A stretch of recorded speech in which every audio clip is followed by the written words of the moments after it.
NEET UG പുനഃപരീക്ഷ ഇന്ന് നടക്കുകയാണ്. ഉച്ചയ്ക്ക് 2 മുതൽ വൈകിട്ട് 5:15 വരെയാണ് പരീക്ഷ.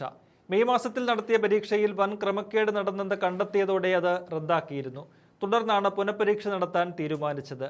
ഭാവി പ്രതീക്ഷകളുമായി 23 ലക്ഷം വിദ്യാർത്ഥികളാണ് പരീക്ഷ എഴുതുന്നത്. പുനഃപരീക്ഷ കേന്ദ്ര സർക്കാരിനെ സംബന്ധിച്ച് അഭിമാന പ്രശ്നമാണ്. കഴിഞ്ഞ മാസം വിദ്യാർത്ഥികൾ പരീക്ഷ എഴുതി കഴിഞ്ഞതിന് പിന്നാലെയാണ് ചോദ്യപേപ്പർ ചോർന്നിരുന്നു എന്ന ഞെട്ടിപ്പിക്കുന്ന സത്യം പുറത്തറിഞ്ഞത്. സംഭവം വൻ വിവാദമായതോടെ പരീക്ഷ റദ്ദാക്കി.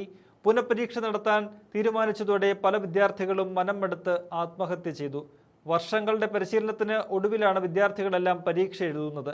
വീണ്ടും പരീക്ഷയുടെ സമ്മർദ്ദം താങ്ങാൻ കഴിയാതെ വന്ന വിദ്യാർത്ഥികളാണ് ജീവിതം അവസാനിപ്പിച്ചത്.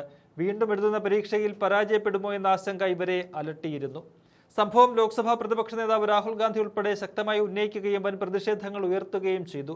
ഇത് കേന്ദ്ര സർക്കാരിനുണ്ടാക്കിയിരിക്കുന്ന പ്രതിസന്ധി ഇപ്പോഴും മാറിയിട്ടില്ല. നീറ്റ് പരീക്ഷയുടെ ഈ വിവാദങ്ങൾക്കിടയിൽ ഉയർന്നു വന്ന സംഘടനയാണ് കോക്രോച്ച് ജനതാ പാർട്ടി. സോഷ്യൽ മീഡിയയിൽ ജനിച്ച് അവിടെ പ്രവർത്തനങ്ങളുമായി മുന്നോട്ട് പോയിരുന്ന ജൻസി സംഘം പക്ഷേ കഴിഞ്ഞയാഴ്ച തെരുവിലിറങ്ങി. അത് നീറ്റ് പരീക്ഷാ ക്രമക്കേടിനെതിരെയായിരുന്നു.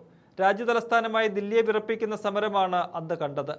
പരീക്ഷാ ക്രമക്കേടിന്റെ ഉത്തരവാദിത്തം ഏറ്റെടുത്ത് കേന്ദ്ര വിദ്യാഭ്യാസ മന്ത്രി ധർമ്മേന്ദ്ര പ്രധാൻ രാജിവെക്കണമെന്ന ആവശ്യമാണ് CJP ഉയർത്തിയിരിക്കുന്നത്. മന്ത്രിയെ പുറത്താക്കാൻ പ്രധാനമന്ത്രി നരേന്ദ്രമോദിക്ക് 7 ദിവസത്തെ സമയം അന്ന് നൽകിയിരുന്നു CJP. പുറത്താക്കിയില്ലെങ്കിൽ കൂടുതൽ ശക്തമായ സമരവുമായി തെരുവിലേക്ക് ഇറങ്ങുമെന്നായിരുന്നു CJP സ്ഥാപകനായ അഭിജിത് ദിപ്കെ അന്ന് പറഞ്ഞത്. ഒരാഴ്ചയ്ക്കിപ്പുറം അവർ വാക്കു പാലിച്ചിരിക്കുകയാണ്.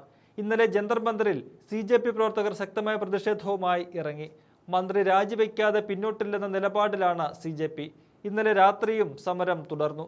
ഇന്നലെ പുറത്തുവിട്ട ഒരു വീഡിയോയിൽ അഭിജിത് ദിപ്കെ പറഞ്ഞത് ഇന്ന് കൂടുതൽ പ്രവർത്തകർ സമരത്തിനായി എത്തണമെന്നാണ്.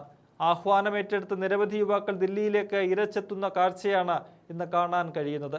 സമരത്തിന് വരുന്ന പാറ്റകളെല്ലാം കയ്യിലൊരു പാത്രവും സ്പൂണും കരുതണമെന്ന് അഭിജിത് ദിപ്കെ കഴിഞ്ഞ ദിവസം പറഞ്ഞിരുന്നു.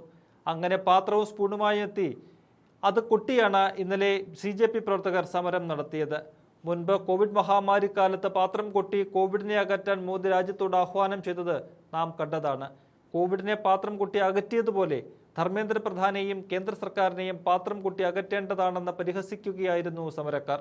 നീറ്റ് പരീക്ഷയിലെ ക്രമക്കേട് മാത്രമല്ല, CBSE 12ാം ക്ലാസ് പരീക്ഷാ മൂല്യനിർണ്ണയത്തിലെ വീഴ്ചയും കേന്ദ്രമന്ത്രി ധർമ്മേന്ദ്ര പ്രധാന് തിരിച്ചടിയായിട്ടുണ്ട്. ഇക്കാര്യങ്ങളെല്ലാം ചൂണ്ടിക്കാട്ടിയാണ് CJP മന്ത്രിക്കെതിരെ പോരാട്ടം ശക്തമാക്കുന്നത്.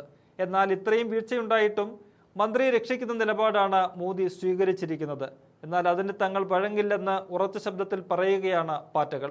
രാജ്യത്തെ യുവാക്കൾ ഒന്നടങ്കം തെരുവിലിറങ്ങിയാൽ മോദിക്ക് അത് പണിയാകും. സമീപകാലത്ത് നേപ്പാൾ ഉൾപ്പെടെയുള്ള രാജ്യങ്ങളിലെ ജൻസി സമരങ്ങൾ നാം കണ്ടതാണ്. രാജ്യത്തെ യുവാക്കളുടെ ശക്തിയെ വില കുറച്ച് കണ്ടാൽ അതിന് വലിയ വില കൊടുക്കേണ്ടി വരുമെന്ന് ഉറപ്പാണ്.